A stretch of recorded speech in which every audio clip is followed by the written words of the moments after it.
Hey, what's going on? You know who it is. You know what it is. This your boy Town Biz. All right, man. So check this out. All right. So wow, after one day and one game, basically the odd maker has basically flipped the script. They have basically backpedaled. I am not an expert on gambling and all that kind of stuff, but wow.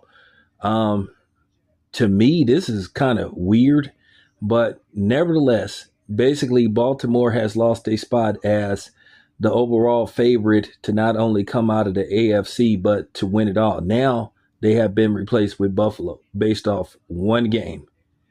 Um, at the end of the day, I don't want to get too far ahead of myself, but this does seems a bit odd. Can anybody name any other time this happened? Because usually the odds makers stick with one favorite to win it all. But basically, to me, they switched up after one game.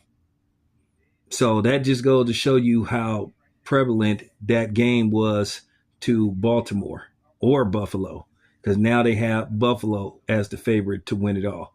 And they could.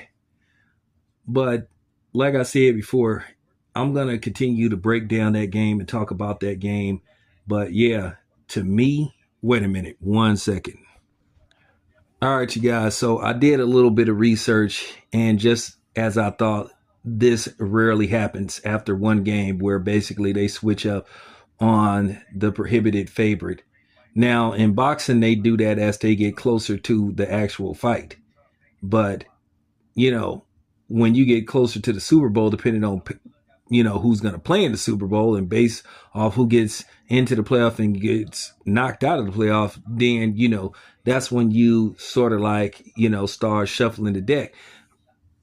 But wow, this is uncharted territory for the most part.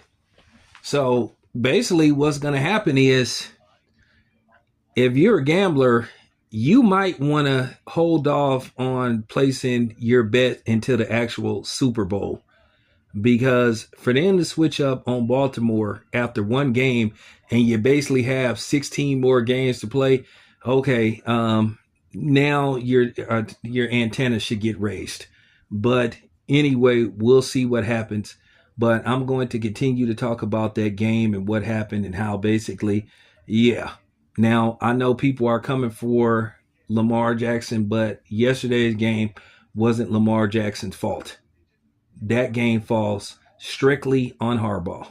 It was a bonehead decision to make, and that's just the bottom line. So there you have it. But anyway, yeah, this your boy Town. I'm out.